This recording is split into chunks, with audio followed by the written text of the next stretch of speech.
Hello साथियों, कैसे हैं आप लोग। आशा करते होंगे आप सभी अच्छे होंगे। चलिए हम लोग अपना जो नेक्स्ट टॉपिक है उसको कंटिन्यू करते हैं।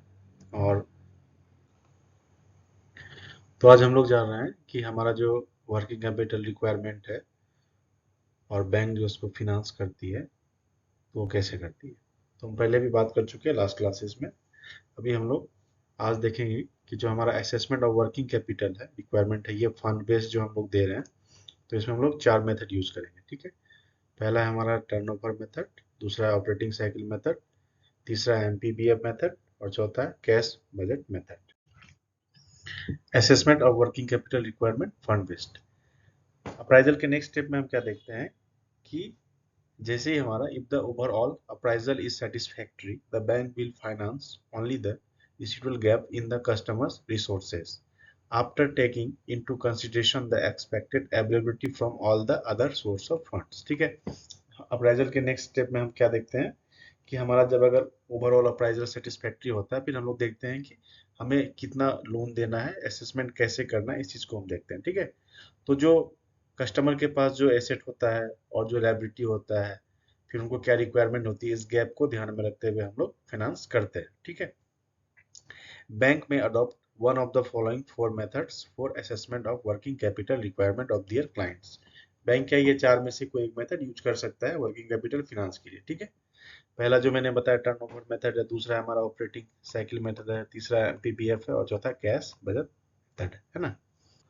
नॉर्मली सभी बैंक क्या करते हैं कि जो हमारा 5 करोड़ तक का जो लोन होता है, ठीक है, अप टू 5 करोड़, ये मैक्सिमम सभी बैंक टर्नओवर मेथड से ही फिनांस करती है, ठीक है। टर्नओवर मेथड से फिनांस करती है। कितना लोन? 5 करोड़ तक का लोन, ठीक है। और 5 करोड़ से जब ऊपर आता है तो वो एमपीबीएफ मेथड यूज करती है, ठीक है। और जो हमारा सीजनल बिजनेस होता है उसके लिए कैश बजट मेथड यूज किया जाता है। चलिए आगे बढ़ते हैं हम लोग। अब क्या है, working capital requirement of A firm must be preceded by details appraisal of the past and future ability of the firm. तो वर्किंग कैपिटल रिक्वायरमेंट ये कैसे हम डिसाइड करेंगे, तो उनका जो पास्ट जो उनका अप्राइजल है, फर्म का जो एबिलिटी है, उनका बैलेंस शीट है, पास्ट में उन्होंने कैसा बिजनेस किया है, प्रेजेंट में कैसा कर रहे हैं, फ्यूचर में कैसा करेंगे, ठीक है। तो पास्ट एंड फ्यूचर ये चीजें ध्यान में रखनी पड़ती है। ऑपरेशंस एंड फिनेंशियल पोजीशन, ठीक है। The firm will have to submit an acceptable business plan. और अगर कोई नया फर्म है तो उन्हें क्या करना पड़ता है, एक न्यू बिजनेस प्लान बैंक को सबमिट करना पड़ता है। इसको हम लोग प्रोजेक्टेड बोलते हैं, प्रोजेक्टेड बिजनेस प्लान। और अगर उनका ऑलरेडी एग्जिस्टिंग बिजनेस है तो उनको पास्ट का भी कुछ फिनेंशियल डाटा बैंक को देना पड़ता है और प्रेजेंट का भी देना पड़ता है, और जो वो फ्यूचर में करेंगे उनका जो प्लान है वो भी उनको देना पड़ता है in the form of projected statement to the bank, ठीक है। Thereafter, the assessment of working capital needs is made based on the past trend। इसके अलावा जो एग्जिस्टिंग बिजनेस है उनका पास्ट ट्रेंड के अनुसार भी बैंक डिसाइड करती है कि उनको कितना हमें फिनांस करना है। फोर सीजनेबल बिजनेस, मैंने पहले का फोर सीजनेबल बिजनेस हम लोग कैश बजट मेथड यूज करते हैं। तो उसमें क्या क्या देखा जाता है, प्रोजेक्टेड फिनेंशियल स्टेटमेंट देखा जाता है। तो ये क्या होता है, will the business generate enough annual profit. Project financial statement क्या बताता है कि जो उनका बिजनेस है वह एनुअल प्रॉफिट सही से कर रहा है कि नहीं कर रहा है। दूसरा क्या स्टेटमेंट है, projected fund flow statement. It is use to plan how the business will finance its major investment. ये बताता है हमको कौन, projected fund flow statement. And manage its long term financial needs, ये कैसे फुलफिल करेगा, ये प्रोजेक्टेड फंड फ्लो स्टेटमेंट बताता है। और प्रोजेक्टेड फाइनेंशियल स्टेटमेंट क्या बताता है कि बिजनेस सही से प्रॉफिट जनरेट कर पाएगा या नहीं, ठीक है। तीसरा होता है हमारा प्रोजेक्टेड कैश फ्लो स्टेटमेंट या कैश बजट, जिसको हम लोग बोलते हैं। Does the business have enough cash to pay interest expense in non seasonable month. ये हमें कौन बताता है, प्रोजेक्टेड कैश फ्लो स्टेटमेंट बताता है, ठीक है। तो ये किसके लिए है, ये जो तीन स्टेटमेंट की रिक्वायरमेंट होती है वो फॉर सीजनेबल बिजनेस, जैसे कि ईट भट्टे का बिजनेस वो सीजनल होता है, ठीक है। वो सीजनल बिजनेस होता है जो कि आपका आफ्टर दुर्गा पूजा के बाद स्टार्ट होता है, बारिश के समय में ये बंद होता है, ठीक है। तो कुछ सीजनल बिजनेस है उसके लिए हम लोग कैश बजट मेथड यूज करते हैं, ठीक है। बाकी ऑपरेटिंग साइकिल मेथड मैंने आपको लास्ट क्लास में पढ़ाया ही है, और उसका यूजेस कहाँ पे होगा वो मैं आपको बताऊंगा, ठीक है। चलिए आगे बढ़ते हैं। अब यहाँ पे हमें ध्यान देना है कि ये जो मैंने आपको 3 पॉइंट बताया, जो कैश सीजनल बिजनेस के लिए होता है उसमें किसमें उनका क्या क्या क्राइटेरिया वो हमको देखना है। तो प्रोजेक्टेड फाइनेंशियल स्टेटमेंट में क्या होता है, डेफिनेशन इसका, forecast of future profit loss balance sheet and ratios. Main focus क्या होता है इनका, business profitability and financial health होता है। किसके बेस पे होगा ये, सेल एंड एक्सपेंस प्रोजेक्शन पे होगा। ठीक है, हम लोग प्रोजेक्टेड फाइनेंशियल स्टेटमेंट की बात कर रहे हैं। कंटेंट क्या होगा, projected profit and loss account होगा, प्रोजेक्टेड बैलेंस शीट का फाइनेंशियल रेशियो होगा। टाइम फ्रेम क्या होता है, 1 to 3 years हो सकता है। मेन पर्पस क्या होगा, to check if the business is financially viable and profitable. ये कौन चेक करेगा, प्रोजेक्टेड फाइनेंशियल स्टेटमेंट चेक करेगा। ठीक है, बैंक क्या इवेलुएट करता है, इवेलुएटिंग टर्म लोन और वर्किंग कैपिटल प्रपोजल। सुटेबल किसके लिए, ऑल टाइप बिजनेस के लिए है। Relation to balance sheet, include the balance sheet. इसमें क्या होगा, बैलेंस शीट में इंक्लूड्स होगा प्रोजेक्टेड फाइनेंशियल स्टेटमेंट में। ठीक है, अब आते हैं प्रोजेक्टेड फंड फ्लो स्टेटमेंट। इसमें क्या होगा, डेफिनेशन क्या है इसका, पहले भी बताया हम लोग, forecast of sources and uses of long term funds. ठीक है, जो लॉन्ग टर्म फंड है हमारा, उसके बारे में बताना है कि वो सोर्स कहाँ है उसका और उसका यूजेस क्या होगा। फिर दूसरा इसका मेन फोकस क्या होता है प्रोजेक्टेड फंड फ्लो स्टेटमेंट का, where funds will come from and where they will be used. कहाँ से पैसा आएगा और कहाँ पे ये यूज होगा, ये प्रोजेक्टेड फंड फ्लो स्टेटमेंट बताता है। ठीक है, बेस क्या है इनका, opening and closing projected balance sheet. ठीक है, कंटेंट्स क्या होगा, source of fund, application of fund, कहाँ से पैसा आएगा कहाँ यूज होगा। टाइम फ्रेम 1 year और द लोन पीरियड। ठीक है, मेन पर्पज क्या होगा, तो इसमें चेक करना है कि how long term fund are arranged and utilize. Long term जो फंड है वो कहाँ से आएगा, कैसे अरेंज किया जाएगा, कैसे उसका यूटिलाइज किया जाएगा। बैंक क्या इसमें देखेगा, projected fund flow statement, assessing term loan uses, promoter contribution, expensing funding. Suitable क्या है, कैपिटल इन्वेस्टमेंट, एक्सपेंडिंग और मैन्युफैक्चरिंग नीड्स के लिए। लेसन बैलेंस शीट के साथ क्या, based on changes in balance sheet items, asset और लायबिलिटी। ठीक है, ये किस में आ जाएगा, हमारा प्रोजेक्टेड फंड फ्लो स्टेटमेंट में होगा। ये सीजनल बिजनेस के लिए जो हम लोग देखते हैं। अब कैश फ्लो स्टेटमेंट में क्या होगा, तो इसका definition, forecast of cash inflow and outflow, पैसा किधर से आ रहा है किधर जा रहा है। ठीक है, मेन फोकस क्या होगा, कैश कितना है बिजनेस के पास, एबिलिटी क्या है, उसका मूवमेंट क्या है रेगुलर बेसिस पे। बेस्ट क्या होगा इसका, net profit and working capital changes, ये रिसीवेबल स्टॉक्स, क्लोजिंग स्टॉक्स, ये इसका बेस होता है। कंटेंट क्या होगा, cash receipt, cash payment, closing cash balances. Time frame monthly, quarterly या शॉर्ट टर्म हो सकता है, 10 दिन का, 15 दिन का, 20 दिन का। To check liquidity, main purpose क्या है, लिक्विडिटी चेक करते हैं कि business can meet payment of one time. Bank क्या एसेस करेगा, assessing working capital limit, cash credit, CC overdraft. इसके लिए हम लोग कैश फ्लो स्टेटमेंट लेते हैं। और ये कहाँ पे ज्यादा सुटेबल है, seasonal business, exporters, contractor, service businesses, derive from balance sheet and profit and loss account. और ये जो प्रोजेक्टेड कैश फ्लो स्टेटमेंट है वो कहाँ से निकल के आएगा, बैलेंस शीट से निकल के आएगा। ठीक है, मगर ये प्रोजेक्टेड फंड फ्लो स्टेटमेंट क्या है, बैलेंस शीट में जो भी एसेट और लायबिलिटी चेंज होगा वो यहाँ पे आएगा। लेकिन प्रोजेक्टेड फाइनेंशियल स्टेटमेंट क्या है, ये इंक्लूड्स द बैलेंस शीट। ठीक है, ये बैलेंस शीट के साथ इंक्लूडेड रहेगा। चलिए आगे बढ़ते हैं हम लोग। अभी हम लोग जो स्टार्ट करने जा रहे हैं, टर्नओवर मेथड। टर्नओवर मेथड हम लोग स्टार्ट करने जा रहे हैं। तो टर्नओवर मेथड हमारा जो है ये नायक कमेटी के द्वारा दिया गया था। ठीक है, और हमारा जो एमपीपीएफ मेथड है जिसमें फर्स्ट लर्निंग सेकंड लर्निंग होता है वो टर्न कमेटी के द्वारा दिया गया था। ठीक है, तो टर्नओवर मेथड में होता है क्या, मैंने आपको पहले ही कहा कि टर्नओवर का मतलब क्या होता है। सबसे पहले इसको आप समझ लीजिए कि टर्नओवर का मतलब क्या होता है। ठीक है, टर्नओवर का मतलब होता है टोटल सेल्स और रिवेन्यू। अगर एक बिजनेस एक साल में जितना भी सेल्स करता है उसका टोटल सेल्स या जो भी उनको इनकम हो रहा है वो रिवेन्यू जो उनका कलेक्ट हो रहा है। ठीक है, MSE units having working capital limits up to 5 crore. तो जो भी एमएसएमई है या एमएसईज हैं उनका अगर वर्किंग कैपिटल लिमिट 5 करोड़ तक उनका रिक्वायरमेंट है तो वो हम लोग टर्नओवर मेथड से दे सकते हैं। ठीक है, अभी इसमें देखिए टर्नओवर एमएसई का जो डिफिनेशन है एमएसएमई का वो चेंज हो गया है। ठीक है, एमएसएमई का चेंज हो गया है। तो माइक्रो जो हमारा बिजनेस होता है उसमें investment in plant and machinery और equipment more than not more than 2.5 crore, मतलब आपका फिक्स एसेट में 2.5 करोड़ से ऊपर नहीं होना चाहिए। और आपका जो टर्नओवर है, सेल्स है, रिवेन्यू है, वो 10 करोड़ से ऊपर नहीं होना चाहिए।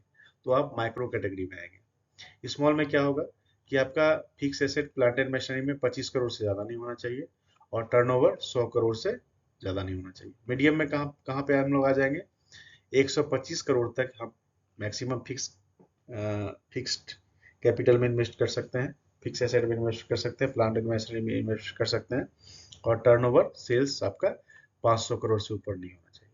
अब इसमें एक चीज याद रखिएगा, इसमें 2.5 करोड़ आपका मशीनरी इन्वेस्टमेंट है, इसमें 25 करोड़ है, इसमें 125 करोड़ है। लेकिन सपोज करिए, मैं यहाँ पे एक चीज क्लियर करना चाहूंगा आपको, कि अभी सपोज करिए कि कोई एक यूनिट है जिसका क्या हो रहा है ना, कि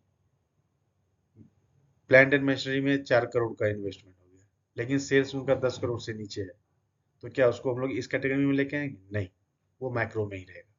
या उनका मशीन 2.5 करोड़ है मगर सेल्स उनका क्या हो गया, 50 करोड़ हो गया, तो क्या हम उसको स्मॉल में लेके आएंगे? नहीं, दोनों पैरामीटर फुलफिल होना चाहिए। अगर दोनों में से नहीं होता है तो वह जिस कैटेगरी में है उसी कैटेगरी में वो माना जाता है। ठीक है, और ये नया एप्लीकेबल हुआ है, एग्जाम में ये पूछा जा सकता है 1 अप्रैल 2025 में। ठीक है, ये रिवाइज्ड है एमएसएमई के द्वारा। ठीक है, तो याद रखिएगा, माइक्रो के लिए 2.5 करोड़ है, स्मॉल के लिए 25 करोड़ है। मतलब 25 को आप याद कर लिए, एक पॉइंट में है 25, फिर 25 का 125। ठीक है, याद करने का तरीका। और टर्नओवर 10, 100, 500, 10 करोड़, 100 करोड़, 500 करोड़। चलिए आगे बढ़ते हैं। चलिए हम लोग टर्नओवर मेथड स्टार्ट करते हैं, स्टार्ट कर ही चुके हैं, उसको और डिटेल्स में हम लोग समझते हैं। तो क्या बोलता है, MSC units having working capital limits up to 5 crore from the banking system are to be provided working capital finance computed on the basis of 20% of the projected annual turnover। तो अगर किसी भी यूनिट का जो टर्नओवर है, sales है, उसका bank क्या करेगी, 20% फिनांस करेगी। ठीक है, किसका, प्रोजेक्टेड एनुअल टर्नओवर का। तो 20% बैंक फिनांस करेगी। और टर्नओवर मेथड कहता है कि किसी भी बिजनेस का WC आपको कंसीडर करना है 25%। क्या कंसीडर करना है, 25%। और आपको बैंक फिनांस कितना करना है 25% का, 20%। तो 25% आप कंसीडर कर रहे हैं, और उसमें से आप 20% बैंक फिनांस कर रहे हैं, और जो 5% बच गया, बैंक फिनांस कितना हो रहा है, 20%, और 5% बच गया, वो कस्टमर का खुद का मार्जिन होगा, उसको खुद से पैसा लगाना है। ठीक है, यहाँ तक कोई दिक्कत नहीं है आपको। अभी सपोज करिए कि कोई बिजनेस है, हम एग्जांपल में देखते हैं, सेल्स इन फिनेंशियल ईयर 2026-27 में उनका 25 लाख, ऐसा उन्होंने प्रोजेक्शन दिया है। तो वर्किंग कैपिटल लिमिट्स क्या होना चाहिए उनका, तो 25% होना चाहिए 25 का, जो कि कितना होता है, 6.25 लाख। ठीक है, मार्जिन कितना होगा, तो मार्जिन वर्किंग कैपिटल का 5%। तो वर्किंग कैपिटल कितना हम डिसाइड करें, 25, 6.25, तो 6.25 का 5% कितना होगा, 1.25। ठीक है, ये मार्जिन कंसीडर हो गया। बैंक कितना फिनांस करेगी, तो बैंक फिनांस करेगी वर्किंग कैपिटल जो डिसाइड हुआ है उसमें से मार्जिन बराबर अपना खुद लगाएगा, बाकी पैसा बैंक दे देगी। ये कितना हो जाएगा, 6.25 में अगर -1.25 करते हैं हम लोग, ये कितना हो जाएगा, 5 लाख हो जाएगा। कोई इशू नहीं आता। तो बैंक को कितना फिनांस करना है, 5 लाख ही फिनांस करना है, और उसका सेल्स कितना है, 25 लाख। ठीक है, समझ गए आप लोग। एक दूसरा एग्जांपल ले लेते हैं, उसको और अच्छे से समझ जाएंगे। सपोज करिए 200 लाख इनका सेल है साल का, तो इसका 25% कितना होगा, वर्किंग कैपिटल रिक्वायरमेंट, जो कि हमें टर्नओवर मेथड के द्वारा पता चलता है। तो इसका कितना हो जाएगा, 25%, 50 लाख हो जाएगा। मतलब इनको वर्किंग कैपिटल रिक्वायरमेंट है 50 लाख। अब ये 50 लाख तो उनको रिक्वायरमेंट है, अभी 50 लाख का हमको 20% क्या करना है, बैंक फिनांस करना है। तो छोड़िए उसको, अब 20% हमें फिनांस करना है, 5% उसको देना है। तो इसका 5% कितना हो जाएगा, मार्जिन जो हम कस्टमर से लेंगे वो कितना हो जाएगा, वो कितना हो जाएगा, तो मार्जिन हमारा हो जाएगा 200 का 5%, जो कि कितना होगा हमारा, 10 लाख हो जाएगा। तो रिक्वायरमेंट है 50 लाख, मार्जिन 10 लाख लगाना है, बाकी पैसा कौन करेगा, बैंक फिनांस करेगा। वो कितना हो जाएगा, तो वो हो जाएगा हमारा 40 लाख। ये हुआ टर्नओवर मेथड। अभी यहाँ पे एक कंडीशन है कि बहुत सारे बैंक ये कंडीशन लगाते हैं कि आपका जो वर्किंग साइकिल है वह 3 महीना होना चाहिए, तब हम ऐसा देंगे आपको। तब हम आपको डायरेक्ट 25% मान के 20% हम फिनांस कर देंगे। ये कब होगा? जब आपका ऑपरेटिंग साइकिल, बिजनेस साइकिल हुआ 3 महीने का होगा। लेकिन अगर 3 महीने से कम हो जाए तो क्या होगा? अगर 3 महीने से कम हो जाए तो इसका मतलब क्या है? साइकिल बहुत छोटा है। साइकिल छोटा है तो अगर हम वहां पे बिजनेस साइकिल के हिसाब से पैसे नहीं देंगे तो फिनांस ओवर हो जाएगा। एग्जाम्पल, आप इस चीज को समझिए। अब पेट्रोल पंप का क्या होता है? बिजनेस साइकिल क्या होगा? कम होगा। क्यों? उसका एक टैंक क्लोरी तेल आता है, 2 दिन में बिक जाता है, तुरंत कैश भी मिल जाता है, फिर उसको दूसरा साइकिल आ जाता है। ठीक है? तो अगर हम सेल के आधार पे देखेंगे तो पेट्रोल पंप वगैरह जैसे बिजनेस का या गैस एजेंसी जैसे बिजनेस का सेल्स बहुत ज्यादा हो जाता है। ठीक है? और अगर सेल्स के हिसाब से अगर हम उन्हें अगर बैंक फिनांस करते हैं तो ओवर फिनांसिंग हो जाएगा। देखिए एग्जांपल से समझते हैं कि उनका महीने में सपोज करिए एक टैंक रोड़ी ऑयल जो आएगा पेट्रोल पंप का वो चलेगा 2 दिन। तो महीने में 30 दिन होता है तो उनका कितना चलेगा? 15 टैंक रोड़ी तेल आएगा। ठीक है? 15 एक टैंक रोड़ी, आप समझ जाओ कि उनका प्राइस 1 करोड़ है। कितना है? 1 करोड़ है। तो 15 टैंक रोड़ी का कितना हो जाएगा? 15 करोड़ हो जाएगा। ठीक है? 15 करोड़ हो जाएगा। तो उनका सेल्स कितना हो गया महीने का? 15 करोड़ हो गया। अब एक टैंकरोली तेल का दाम तो 1 ही करोड़ है, 1 करोड़ है। अगर हम उसके सेल्स पे उसको फिनांस करते हैं तो क्या होगा? तो 15 करोड़ का अगर आप 25% निकालिए तो कितना होगा? 15 करोड़ का अगर 25% आप निकालेंगे कितना होगा? देखिए निकाल के।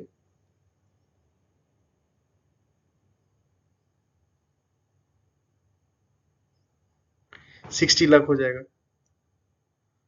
15 करोड़ कितना होगा? 60 लाख होगा। नहीं, थोड़ा गड़बड़ हो गया। 15 करोड़ का 25% आपका होगा 3.75 करोड़। कितना होगा ये? 3.75 करोड़। अब तो 15 करोड़ का ये हो गया वर्किंग कैपिटल रिक्वायरमेंट। अगर हम एज पर टर्नओवर मेथड मानते हैं कि 25% इनको रिक्वायरमेंट है तो ये तो हो गया। अब 5% क्या होगा? मार्जिन। 5% चाहिए तो मार्जिन हम 5% अगर निकालते हैं तो कितना हो जाएगा? 75 लाख। ये होगा ना? 75 लाख।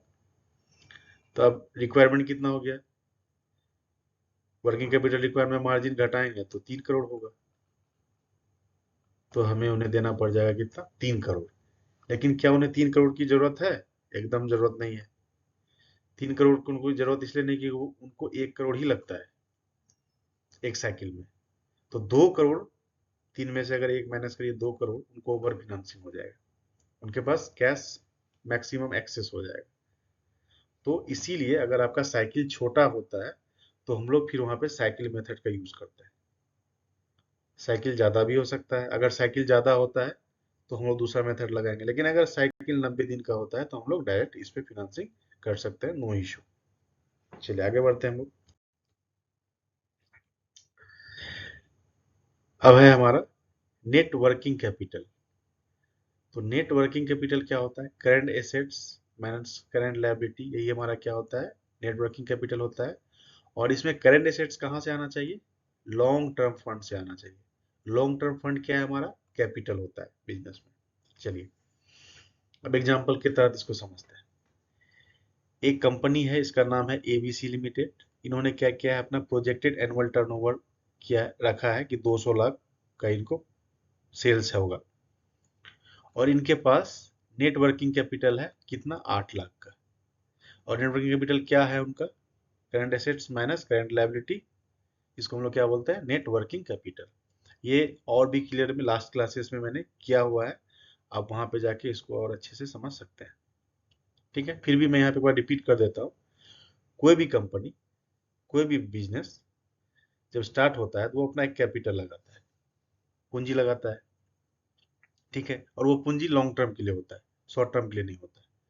ऐसा नहीं कि 10 दिन में बिजनेस बंद हो जाएगा, लॉन्ग टर्म जब तक बिजनेस रहेगा तब तक रहेगा वो, ऐसा माना जाता है। तो वो जो पैसा आया उसको हम लोग क्या बोलते हैं, लॉन्ग टर्म फंड होता है। तो लॉन्ग टर्म फंड से ही हमको कुछ पैसा अपना डेली का बिजनेस चलाने के लिए निकाल के रखना पड़ता है, उसी को हम लोग, तो यहाँ पे हम वही बोल रहे हैं कि करंट एसेट्स हमारा कहाँ से आना चाहिए, कैपिटल से आना चाहिए, वो वाला करंट एसेट चाहिए हमको, ठीक है। अगर करंट एसेट हम कहीं से उधार लेके कर लिए शॉर्ट टर्म, वो नहीं चाहिए हमें, ठीक है, किसी बैंक से लोन लेके कर लिए हैं, वो नहीं चाहिए हमें, खुद के कैपिटल से वो पैसा आना चाहिए। और उसके उसमें घटा देंगे जो हमारा लायबिलिटी है, करंट लायबिलिटी है, जो हमारा ऑब्लिगेशन है, शॉर्ट टर्म ऑब्लिगेशन, उसको माइनस करेंगे तो हमारा वो एनडब्ल्यूसी आएगा, नेट वर्किंग कैपिटल। अब एबीसी लिमिटेड बोल रहा है कि उसका सेल्स है 200 लाख होगा, और उनका एनडब्ल्यूसी हम देख रहे हैं बैलेंस शीट में कि 8 लाख अवेलेबल है नेट वर्किंग कैपिटल। कैसे देखेंगे, नहीं देखेंगे, ये हम लोग जब आगे बढ़ेंगे तो सब कुछ समझेंगे इसको। एनडब्ल्यूसी क्या होता है, मैं ये आपको समझा दिया, ये आप निकाल सकते हैं। एनडब्ल्यूसी पे मैंने शायद आपको लास्ट क्लास में निकाल के बताया भी था, बिल्कुल बताया। तो अब हम क्या देखते हैं कि वर्किंग कैपिटल रिक्वायरमेंट क्या होगा एज पर टर्नओवर मेथड, तो 25%। मार्जिन कितना होगा, 5%। तो बैंक फाइनेंस कितना हो जाएगा, 40 लाख, ठीक है। बैंक फाइनेंस कितना हो जाएगा, 40 लाख। लेकिन मार्जिन चाहिए था कितना, 10 लाख। मार्जिन चाहिए कितना, 10 लाख। लेकिन इस आदमी के पास पैसा है कितना, 8 लाख। क्योंकि इनके पास जो करंट में जो जहां से हमें मार्जिन चाहिए, पैसा तो इनके पास है नहीं। अब सपोज करिए भाई साहब ने 200 करोड़ का बिजनेस स्टार्ट किया, कैपिटल लगाया, 200 लगाने के बाद, 200 करोड़ लगाने के बाद इनका जो है, या 2 करोड़ मान लीजिए, 2 करोड़ लगाया बिजनेस, 2 करोड़ में इन्होंने 170, 1 करोड़ 70 लाख का मशीन वगैरह खरीद लिया। बचा इनके पास कितना, 30 लाख, ठीक है, 30 लाख इनके पास बचा। तो ये जो पैसा बचा ये इनका क्या है, करंट एसेट्स है। कहाँ से आया, इस कैपिटल के यूज करने के बाद जो पैसा आया, या इन्होंने जो अपनी इस कैपिटल से जो पैसा निकाल के करंट एसेट के लिए रखा, ठीक है। अब ये तो इन्होंने रखा, और अब इनकी क्या हो रही है कि लायबिलिटी भी है, कुछ करंट लायबिलिटी भी है। अब इनको देना है, सपोज करिए कितना देना है, 22 लाख देना है, करंट लायबिलिटी है। तो current assets minus current liability हमारा पास कितना बचा, 8 लाख ही बचा। मतलब इनके पास नेट वर्किंग कैपिटल, मतलब एक ऐसा पैसा जो कि अभी इनके पास है, वर्किंग कंडीशन में है, इस पैसा का ये यूज कर सकते हैं। तो वो नेट वर्किंग कैपिटल कितना है इनके पास, 8 लाख ही है। लेकिन यही जो नेट वर्किंग कैपिटल है, यही तो हमें मार्जिन के रूप में चाहिए ना इनसे। तो ये लेकिन हमें चाहिए कितना, 10 लाख, लेकिन इनके पास है कितना, 8 लाख। तो अब हम बोलेंगे ठीक है, 40 लाख तो आपको लोन देंगे, मगर आपका बिजनेस में आपको तो लगाना था 10 लाख, मगर आप लगा रहे हो 8 लाख ही आपके पास अवेलेबल है अभी, as per document, as per bank balance, as per cash. तो आपको 2 लाख का मार्जिन कहीं से लेके आना है, ये हमारा रूल है, क्योंकि 5% मार्जिन आपको लगाना पड़ेगा। तो इस बात को अभी ध्यान रखिएगा कि एनडब्ल्यूसी, मैंने पहले भी लास्ट क्लास में बताया था, एनडब्ल्यूसी माइनस में होता है, मतलब माइनस में होता है मतलब बिजनेस की हालत बहुत खस्ती है, उसको और पैसे चाहिए। और अगर प्लस में है तो कितना प्लस में है, वो मार्जिन के बराबर है या नहीं, उस पैसे से वो मार्जिन दिखा सकता है कि नहीं दिखा सकता है, ये चीज आपको देखनी है। चलिए, अभी हम लोग ऑपरेटिंग साइकिल मेथड पढ़ेंगे। हम लोग इसको पहले भी पढ़ चुके हैं। अब इसको क्लास 15 में ऑपरेटिंग साइकिल मैंने बहुत अच्छे से आपको बताया है लास्ट क्लासेस में। जिन्हें कोई इशू है आप वहां जाके इसको देखिए, कोई तरह की परेशानी नहीं होगी, आप अच्छे से समझ जाएंगे। अगर कुछ प्रॉब्लम हो तो आप मुझे कमेंट करिए, मैं जरूर आपको रिप्लाई करूंगा। चलिए, traditional method of assessment of working capital is based on operating cycle method. ये हमें पता है, नहीं पता है तो हम लोग जान रहे हैं कि ट्रेडिशनल जो मेथड था वो असेसमेंट ऑफ वर्किंग कैपिटल क्या था, वो fund based on operating cycle method. It requires estimation of the holding periods of major current asset and current liability। ये क्या एस्टिमेटेड करता था कि जो भी हमारा करंट एसेट और करंट लायबिलिटी है, ठीक है, इसके एस्टिमेशन की जरूरत होती थी, किसमें, ऑपरेटिंग साइकिल मेथड में। चलिए आगे बढ़ते हैं हम लोग।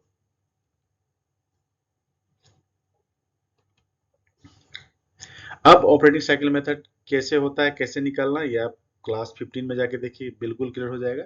इसमें इंपॉर्टेंट पॉइंट्स क्या है इसको समझते हैं। borrower in the small and medium enterprise segment face a problem in collecting dues from their customers. अब होता क्या है कि borrower जो small और medium enterprises के होते हैं उनको एक प्रॉब्लम फेस करनी पड़ती है कि वो जो माल बेचते हैं वो ड्यू कलेक्ट करने में उनको थोड़ा प्रॉब्लम होता है, ठीक है, उनके कस्टमर से समय पे पैसा उधार से नहीं मिल पाता है, particularly from the corporate sector in order to provide a relief. अब इस कंडीशन में बैंक क्या करेगा? A relief to borrower who face such a situation, the banks adopt following practice. अब इस सिचुएशन में आप क्या कर सकते हैं? ऑपरेटिंग साइकिल मेथड में ये चीजें आप कंसीडर कर सकते हैं। borrower को क्या कर सकते हैं? उनका जो क्रेडिटर्स है, मतलब वो जहां से उधार में माल खरीद के लाया है और इनके पास जो अभी बचा हुआ स्टॉक है, सपोज करिए ये उधार माल 5 लाख का खरीद के लाए, इनको देना है और इनके पास स्टॉक है 10 लाख का, तो इसमें से इसको माइनस नहीं करके देखा जाए, ठीक है। Creditors are not set off against stock, पहला हमें ये करना है, तो इससे borrower को राहत मिलेगी, क्योंकि अगर हम ये अगर माइनस कर देते हैं तो उनको फिर फिनांस भी कम हो जाएगा। दूसरा, age wise sundry creditors and debtor list with stock statement obtain from borrower। borrower जो है बैंक को सन्ड्री क्रेडिटर और सन्ड्री डेब्टर का विद स्टॉक स्टेटमेंट के साथ वो लिस्ट देगा, उनके पास कितना इन्वेंट्री है और कितना उन्होंने उधार पे माल खरीदा है, कितना उनसे उधार पे लोगों ने खरीदा है, और नॉर्मल केस में सन्ड्री डेब्टर जहां से उन्हें पैसा आना है वो 180 डेज मैक्सिमम होना चाहिए, हालांकि बैंक 90 डेज से ऊपर कंसीडर नहीं करती है, ठीक है। तो आपको ऐसा सन्ड्री क्रेडिट का लिस्ट देना है जो कि 90 डेज तक है, बैंक उसको एक्सेप्ट करती है जनरली, ये बैंक टू बैंक वेरी कर सकता है। The total outstanding creditors are netted. Total outstanding from creditors are netted from the total outstanding eligible debtors. If creditors are in excess, the excess portion is deducted from the value of stock. अब यहाँ पे क्या बोल रहा है कि आपका जो टोटल आउटस्टैंडिंग क्रेडिटर है उसको माइनस कर दीजिए आप, टोटल आउटस्टैंडिंग डेबिटर है, स्टॉक के अगेंस्ट में क्रेडिटर को नहीं करना है। लेकिन अगर सन्ड्री क्रेडिटर सपोज करिए 10 लाख का आपके पास कोई है और आपका पैसा किसी से आएगा 20 लाख का, तो आप यहाँ से इसको माइनस कर दो, ये तो पैसा आना है और आपको आने के बाद इसको देना है, तो ऐसा मान के चलते हैं कि ये आ जाएगा और आप दे देंगे, तो फिर भी आपके पास 10 लाख एक्सेस बचेगा। फिर बोल रहा है the excess portion is deducted from the value of stock if creditor are in excess. लेकिन अगर हमारा, अब बोल रहा है अगर ऐसा कंडीशन होता कि यहाँ पे मान लीजिए कि 10 लाख क्रेडिटर पे था और इनके पास यहाँ पे 5 है जो पैसा आएगा, इस कंडीशन में बोलता है कि भाई पैसा 5 आने के बाद भी तो इसको 10 नहीं दिया जा सका, 5 और बच जाएगा, तो ये जो एक्सेस बचेगा वो कहाँ से निकालना है? तब जाकर अभी उसको स्टॉक से निकालना है। If debtors are in excess the bank consider the surplus debtor for financing, ठीक है, अगर डेब्टर एक्सेस है तो बैंक उसको कंसीडर कर सकता है सरप्लस डेब्टर को फिनांसिंग के लिए, कि सपोज करिए ज्यादा है और पैसा अभी नहीं आ रहा, लेकिन उसको तो फर्म को पैसे की जरूरत है, पैसा आएगा मगर अभी आ नहीं रहा है, तो ये बैंक के डिसीजन पे है। चलिए आगे बढ़ते हैं हम लोग, आगे बढ़ते हैं और अच्छा अच्छा एग्जाम्पल देखेंगे जिससे और भी क्लियर हो जाएगा हमारा। Messrs ABC is in readymade garment manufacturing activity. अब एबीसी नाम की कंपनी है, बिजनेस है, प्रोप्राइटरशिप फर्म कुछ भी हो सकता है, वो क्या कर रही है? रेडीमेड गारमेंट्स बनाती है। The average holding periods for stocks and duration of creditors and debtors are given below, ये दिया हुआ है, और एनुअल टर्नओवर है इनका 70 लाख और खर्चा कितना है? 60 लाख। तो अब वर्किंग कैपिटल आपको निकालना है, वर्किंग कैपिटल आपको निकालना है। चलिए तो देखिए,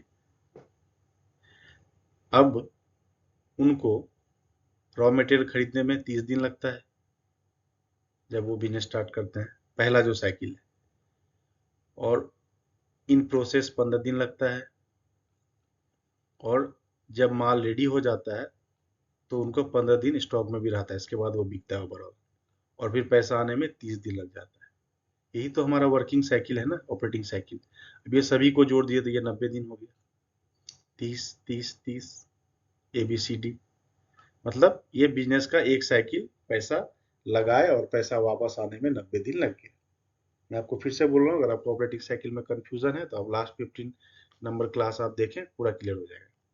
तो अब 90 दिन का उनका एक साइकिल है, तो साल में वो कितना साइकिल चलाएंगे भाई? तो साल में वो चलाएंगे 360 डिवाइडेड बाय 90, तो हो जाएगा 4। तो उनको 4 साइकिल चाहिए, 4 साइकिल से वो पूरा साल का बिजनेस कर लेंगे। अब वो बोल रहे हैं कि साल में उनको खर्चा कितना है? 60 लाख, और सेल कितना है उनका? 70 लाख। तो ये जो खर्चा है ये तो पूरा साल का है, और साल में कितना साइकिल है? 60। तो उनको रिक्वायरमेंट कितना हो गया? खर्चा हो रहा है उनका साल में 4 बार, और टोटल खर्चा कितना है? 60। तो 60 को 4 से डिवाइड कर दीजिए तो कितना हो गया? मतलब एक साइकिल में उनको 15 लाख का खर्चा है। तो उनका वर्किंग कैपिटल डायरेक्ट रिक्वायरमेंट निकल गया कि आपको 15 लाख देने से आप आराम से बिजनेस चला लोगे। चलिए अब बात करते हैं हम MPBF method. MPBF method, maximum permissible bank finance method. चलिए इसको हम लोग समझेंगे, लेकिन मैं पहले भी आपको बता रहा हूँ, लास्ट क्लासेस आप अच्छे से जाके देखें, वहां पे मैंने ये भी बताया हुआ वर्किंग कैपिटल गैप क्या होता है। चलिए इसको हम एक बार और इसको बता देते हैं, ताकि अभी उसका जरूरत है हमें आने वाले टॉपिक पे। It is a concept used in the Indian banking sector to determine the amount of working capital limits the bank would make available to the borrower। सीधी बातों में अगर हम इसको समझे तो जो बिजनेस के पास करंट एसेट है और जो उनको करंट लायबिलिटीज है, उसमें से कोई बैंक का लोन नहीं होना चाहिए, उसको हम लोग बोलते हैं वर्किंग कैपिटल गैप। सपोज करिए करंट एसेट्स है 70 और करंट लायबिलिटीज है 90, तो वर्किंग कैपिटल गैप कितना हो गया? 20। इसको हम लोग आगे भी पढ़े हुए, सॉरी पिछले क्लास में। अब एमपीबीएफ मेथड किसने दिया? श्री पीएल टंडन, जो कि पीएनबी के चेयरमैन थे। उन्होंने 1974 में आरबीआई के द्वारा जो कमेटी बनाई गई थी उस कमेटी के चेयरमैन थे, उन्होंने इसको रिकमेंड किया। अब इसके रिकमेंडेशन में कुछ पॉइंट है जिन्होंने उन्होंने रिकमेंड किया कि ऐसा बैंक को अपने कस्टमर को फॉलो करवाना चाहिए उनको। पहला बोला कि discourage from too much accumulating of stock of current assets and it should move towards lean inventories and receivable levels। बोला कि अगर कोई भी यूनिट है तो वह बेवजह का अपने पास स्टॉक जमा करके नहीं रखे, स्टॉक जमा करके नहीं रखे। इससे क्या होगा? उनका उनका जो मनी है वो ब्लॉक होके रह जाता है, ये बेवजह का ना करे। उनको क्या यूज करना है? लीन इन्वेंटरीज एंड रिसीवेबल लेवल्स की ओर जाना। लीन इन्वेंटरीज किसको बोलते हैं? लीन इन्वेंटरीज बोलते हैं कि हमारा ऐसा सिस्टम हमें फॉलो करना है कि जैसे ही हमारा माल बन के आए और वो टाइम पे डिस्पोज हो जाए, ठीक है, और हमारा पैसा भी आ जाए, इसी को हम लोग लीन इन्वेंटरीज बोलते हैं। ठीक है। अब दूसरा पॉइंट इन्होंने बोला कि raw material stock in progress and finish goods should be allowed to accumulate. मतलब जो रॉ मटेरियल है, कोई भी प्रोडक्ट बनाना है तो raw material stock in progress में जो माल है, जो माल हमने खरीदा और जो माल बन गया, इसको आप जमा कर सकते हो, स्टोर कर सकते हो, ठीक है, लेकिन टू मच नहीं करना है। ठीक है, आप टू मच स्टॉक नहीं कर सकते, मगर कर सकते हो, किसको कर सकते हो? रॉ मटेरियल को कर सकते हो, स्टॉक इन प्रोसेस को कर सकते हो, जो raw material in the process बन रहा है उसको कर सकते हो, उसको भी मान के चलो आप कि वो आपका भी स्टॉक ही है। जो माल बन गया, रेडी हो गया, वो फिनिश गुड्स, वो भी आपका स्टॉक है, तो आप इसको अक्यूमुलेट कर सकते हो। ठीक है, मगर टू मच अक्यूमुलेट नहीं करना है। ये टंडन कमेटी ने रिकमेंड किया। टंडन कमेटी ने टोटल 2 मेथड रिकमेंड किया जिसको हम लोग आज भी फॉलो करते हैं। पहला है हमारा फर्स्ट मेथड ऑफ लेंडिंग, दूसरा है हमारा सेकंड मेथड ऑफ लेंडिंग। ठीक है, चलिए फर्स्ट मेथड ऑफ लेंडिंग क्या होता है? The first method of lending is a traditional approach used by bank to assess the working capital needs of a business। इस मेथड से अभी हम लोग क्या करते हैं? जो वर्किंग कैपिटल की रिक्वायरमेंट है एक बिजनेस की, उसको एसेस करते हैं। Under this method the bank calculate how much working capital finance to the borrower requires and how much the borrower should bring from their own sources। इसमें bank क्या assess करता है कि बोरोवर को कितने वर्किंग कैपिटल की requirement है और कितना वो अपने वर्क की बिजनेस के लिए मार्जिन लेके आ सकता है खुद के सोर्सेस से। ये कौन कहता है? फर्स्ट मेथड ऑफ लेंडिंग कहता है। ठीक है। मिनिमम एनडब्ल्यूसी रिक्वायरमेंट बोलिए या मिनिमम मार्जिन कितना चाहिए? वर्किंग कैपिटल गैप का 25% चाहिए। इसको याद रखिएगा, फर्स्ट मेथड ऑफ लेंडिंग में मिनिमम एनडब्ल्यूसी बोलिए या मिनिमम मार्जिन कितना चाहिए? 25% चाहिए। वर्किंग कैपिटल गैप का, वर्किंग कैपिटल गैप क्या होता है? Current assets minus current liability other than bank borrowing. Suppose करिए करंट एसेट्स कितना है? 70 है। करंट लायबिलिटीज कितना है? 60 है। और इसमें से 20 लाख का सीसी लोन है, तो वो 20 कंसीडर नहीं होगा यहाँ पे, इसको 40 ही मानेंगे। तो ये हो जाएगा WCG 30, वर्किंग कैपिटल 30 हो गया। ठीक है। अब यहाँ पे बोला कि वर्किंग कैपिटल गैप का 25% मार्जिन चाहिए। ये मार्जिन कौन देगा? कस्टमर बियर करेगा। कहाँ से लेके आएगा?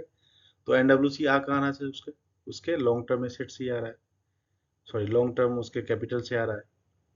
और बाकी का 75% बैंक फिनांस कर देगी। बाकी का 75% क्या कर देगी? बैंक फिनांस कर देगी। ठीक है।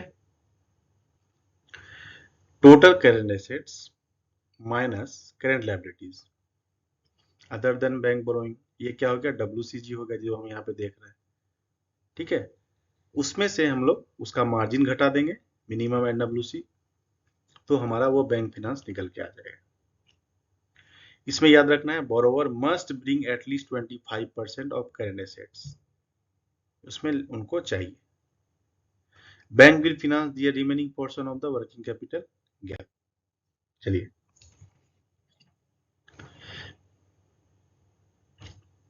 देखते हैं इसको। अभी करंट एसेट्स समझिए 100 लाख है उनके पास, और करंट लायबिलिटी क्या है उनके पास? 30 लाख है। तो वर्किंग कैपिटल गैप कितना हो गया?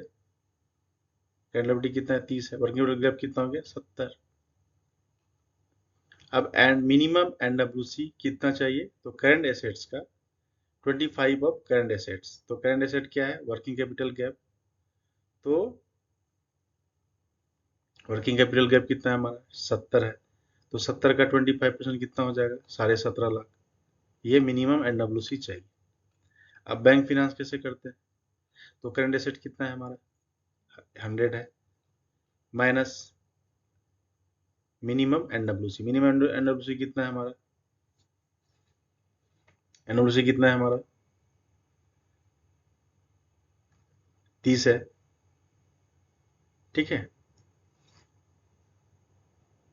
करंट लायबिलिटीज, करंट एसेट्स हमारा 100 है, करंट लायबिलिटीज हमारा 30 है, 30 है, इसको माइनस कर देंगे। और एनडब्ल्यूसी हमें कितना चाहिए?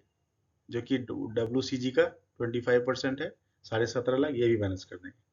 तो ओवरऑल हमें कितना मिल गया? 52.5 लाख। ये बैंक फिनांस करेगी। ये क्या करेगी? बैंक फिनांस करेगी। आगे बढ़ते हैं। अब इसमें क्या है? बोरोवर का अपना फंड कितना लगाना है? 25 लाख लगाना है।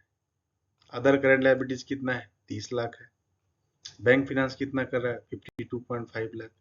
तो टोटल करंट एसेट कितना है उसका? 100 लाख। ये चीजें क्लियर हुई? आगे बढ़ते हैं नेक्स्ट एग्जाम्पल। और एक चीज याद रखिएगा, जो फर्स्ट मेथड ऑफ लेंडिंग है उसमें करंट रेशियो होता है 1.17 का। ठीक है। और फर्स्ट मेथड ऑफ लेंडिंग हम लोग रिकमेंड करते हैं जब कोई न्यू बिजनेस सेटअप होने वाला होता है, तो वहां पे हम लोग इसको रिकमेंड करते हैं, उसको यूज करते हैं। ठीक है। क्योंकि फर्स्ट मेथड ऑफ लेंडिंग में क्या होता है? मार्जिन बोरोवर को कम देना पड़ता है और बैंक फिनांस ज्यादा करती है। ठीक है। इसीलिए हम लोग न्यू बिजनेस, जो स्टार्टअप बिजनेस है, उसको हम लोग first method of lending recommend करते हैं। चलिए हम लोग स्टार्ट करते हैं सेकेंड मेथड ऑफ लेंडिंग। इसका जो रेशियो होता है, करंट रेशियो, वो 1.33:1 होता है। ठीक है। मतलब 1 रुपए की लायबिलिटी पे 1 रुपया 33 पैसा का एसेट होना चाहिए। करंट रेशियो कैसे निकालते हैं? Current assets by current liabilities. तो ये 1.33 मतलब 100 रुपए पे 133 रुपए होने चाहिए। अगर 100 रुपए की आपकी लायबिलिटी है तो आपके पास संपत्ति भी 133 रुपए का होना चाहिए। ऐसा ये आइडियल बेंचमार्क दिया गया था, मगर बैंक के द्वारा इसको रिलैक्सेशन किया गया क्योंकि आरबीआई इसमें बैंक को ये राइट देके रखा कि आप रेशियो अपने हिसाब से कर सकते हो। तो अभी बैंक 1:1 पे भी ये फिनांस कर रही है। अब इसमें उसमें क्या था हमारा फर्स्ट मेथड ऑफ लेंडिंग में वर्किंग कैपिटल गैप का 25% मार्जिन लग रहा था, जिसके वजह से मार्जिन बहुत कम लग रहा था। बैंक वहां भी 75% ही फिनांस कर रही थी। बैंक वहां पे क्या कर रही थी? 75% फिनांस कर रही थी। बैंक यहाँ भी 75% फिनांस करेगी, मगर यहाँ पे करेंट एसेट का 25% मार्जिन चाहिए, वहां पे वर्किंग कैपिटल गैप का 25% मार्जिन चाहिए था। ठीक है, अब इसको समझते हैं। मान के चलिए करंट एसेट्स 100 लाख का है, अदर करंट लायबिलिटीज 40 लाख है। मिनिमम एनडब्ल्यूसी चाहिए, कितना होगा? करंट एसेट का तो 25 हो गया। यहाँ पे मार्जिन बढ़ गया, यहाँ पे क्या हो गया? मार्जिन बढ़ गया। तो बैंक फिनांस कितना करेगा? 100 में से 40 प्लस 25, बैंक यहाँ पे 35 करेगा। जस्ट हम लोगों ने देखा था लास्ट क्लासेस में, वहां पे 51 पॉइंट समथिंग आ गया था हमारा बैंक फिनांस, मगर यहाँ पे 35 ही हुआ। क्यों हुआ यहाँ पे 35? क्योंकि यहाँ पे बैंक क्या कर रही है? मार्जिन ज्यादा ले रही है, वहां पे मार्जिन कम ले रही थी। तो सेकंड मेथड ऑफ लेंडिंग का मकसद भी है कि बोरोवर को जो है शॉर्ट टर्म लायबिलिटी से थोड़ा सा हटाना, उस पर डिपेंडेंट नहीं बन सके बोरोवर ज्यादा, हमेशा शॉर्ट टर्म लायबिलिटी पे, शॉर्ट टर्म बोरोइंग पे वो डिपेंड ना रहे, इसके लिए second method of lending use किया गया। ठीक है, फर्स्ट मेथड ऑफ किसके लिए? नए बिजनेस के लिए। जब आपने नया बिजनेस स्टार्ट कर लिया, अच्छा से चला रहे हो आप, तो सेकंड मेथड ऑफ लेंडिंग में आपको थोड़ा ग्रेजुएट कर रहा है कि आप अपना बिजनेस को और अच्छे से बढ़ाइए और अपना मार्जिन को भी बढ़ाइए और शॉर्ट टर्म बोरोइंग पे डिपेंडेंसी अपना थोड़ा कम कर लीजिए। यही सेकंड मेथड ऑफ लेंडिंग का मकसद है जो टंडन साहब ने दिया है। चलिए अब देखते हैं हम लोग थोड़ा और अच्छे से एक एग्जांपल, तो और क्लियर हो जाएगा हमारा व्यू। अब ये सारा अमाउंट लाख में ही है। अब देखते हैं फर्स्ट मेथड में क्रेडिटर ऑफ परचेस। चलिए, परचेस 100 है, अदर करंट लायबिलिटीज 50 है, current liabilities other than bank borrowing, ठीक है, 150 है, bank borrowing including bill discounted 200 है, टोटल करंट लायबिलिटी हो गया 350। अब यहाँ पे देखते हैं रॉ मटेरियल कितना चाहिए? 200 लाख चाहिए। स्टॉक इन प्रोग्रेस कितना है? 20 है। फिनिश गुड्स कितना है? 90 है। रिसीवेबल कितना है? 50 है। अदर करंट एसेट कितना है? 10। टोटल एसेट हो गया 370। अगर हम लोग वर्किंग कैपिटल गैप निकाले तो यहाँ से निकाल सकते हैं, total current asset minus total current liability, ठीक है, ए माइनस बी, यही होगा ना हमारा? ठीक है, तो ए माइनस बी हमारा कितना हो जाएगा? तो ए हमारा कितना है? 370 350, तो ये 20 लाख हो जाता है। मगर अगर हम बैंक बोरोइंग जो है उसको अगर हम लोग माइनस कर दें तो कितना हो जाएगा हमारा? 370 में आप 200 घटा दो, 170 हो जाएगा। चलिए अब हम लोग फर्स्ट मेथड ऑफ लेंडिंग में देखते हैं कैसे कैलकुलेट किया है। तो टोटल करंट एसेट हमारा 370 है, उसमें से हमको लेस सी करना है। क्या करना है? सी करना है। सी हमारा क्या है? सी हमारा है current liabilities other than bank borrowing, यही तो हम करते हैं। तो ये कितना है? 150, इसको माइनस कर दिए तो हमारा वर्किंग कैपिटल गैप निकल गया, current asset minus current liability other than bank borrowing. तो ये हमारा कितना हो जाएगा? 220 हो गया। ये हमारा क्या हो गया? वर्किंग कैपिटल गैप हो गया। अब फर्स्ट मेथड ऑफ लेंडिंग में हम क्या कर रहे हैं कि इस गैप का 25% मार्जिन ले रहे हैं, तो 55 हो गया, और लोन दे रहे हैं सी माइनस डी, मतलब वर्किंग कैपिटल गैप माइनस उसका मार्जिन, तो 165। ये देखिए इस अमाउंट पे इतना यहाँ पे बैंक फाइनेंस दे रही है, कोई दिक्कत नहीं।